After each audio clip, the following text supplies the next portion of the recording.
DIY mom. Okay, so today I got my DIY mom bandana. I got my DIY son filming. We're gonna show you how to do the surfboard rack, and this is going to be the completed. And I am going to show you what. This is not how it's supposed to look like. We were supposed to make it look different, but... Yeah, I said that already. And another one. Yeah, I know, but we will show you the steps. Hold it still. Okay, stay tuned. Okay, so it might be a little bit hard to see because of the sun in my backyard. You're gonna film next. So what I got was from Home Depot, very inexpensively, these pieces of wood. They are 7 feet tall. I'm the DIY filmer. Yes, you are, and you'll do the next one. Okay, so I know that I don't want my rack to be any higher than this wall for neighborhood restrictions, and also because I don't want to make my surfboards visible. So I took a pencil and I measured. I want it to be I want it to be around 5 feet. So I measured here with a pencil. I'm gonna measure the other one to be exact, and then I'm going to saw it off, and then I will show you the next step.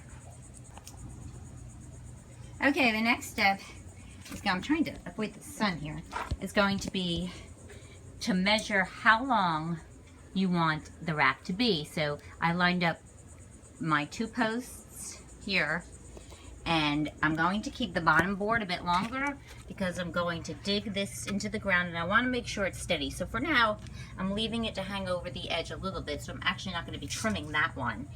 And what I'm going to do next is paint mine. I'm going to paint these poles, and then I'm going to come back to reassemble them. Okay. Okay, so what I did was I cut the boards, I measured like I showed you, and then I sawed them. And I just used this basic saw from Home Depot. It's $9.99. Now granted, I have never sawed anything in my life, and I really didn't know what I was doing, and it was difficult for me, so I kind of just held it like this and kept going like this. And then when I got, big groove in there, I started going back and forth.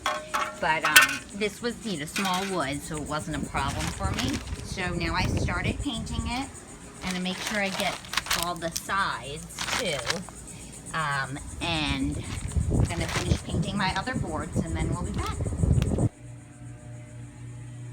Okay, so I painted all the boards pretty much, and then I kind of just with a razor blade scraped off any runoffs that I had that dried. So now I am going to start to assemble the rack. Okay. Okay, so I installed the long one for the bottom support, and then if you remember, I had cut feet. I think I videoed that, just like so.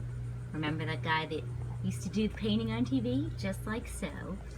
And then these are equal over here. I have this one on plastic because I don't think the bottom's quite dry, and I don't want to make a stain. And initially, I did make a little mistake. I used these big nails, which are, it says this size. And I realized they were way too big and they were splitting the wood, so I switched over to smaller ones.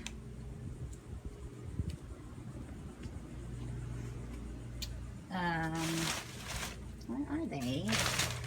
Well, I'll have to video that part later. But just so you see where I am so far, I have the feet. And what I like to do after each project too is just, when I'm done for the day, clean it all up and put it away. Just because I can't stand to see it. And then if I do get paint on the ground, I've been using this, the Goo Goo Gone, and then rub it with soap and water. Okay. Okay, so I finished the surfboard rack, and it's kind of not how I intended it to be, but I kind of got a little frustrated and wanted to move on to other projects. So let me show you what went on here. Let me turn the camera. Alright, so this is how it turned out. And as you remember, initially I wanted to put the things to stand out like the V like I talked about and hang the racks over this way. But I realized I kind of got too thin of boards. I think, you know, like those 2x4s, the thicker ones would have been able to hold more support. So what I did is I added this one in the middle, and then I added this one down here for support, and I made sure the legs were pretty long, which was good because that helps with the support.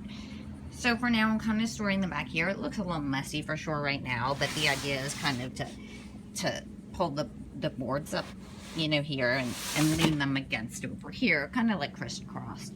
So it is still serving my purpose, and then I can kind of hang things over here, or you know, put little hooks to put things, and you can see I wrapped my hose around there.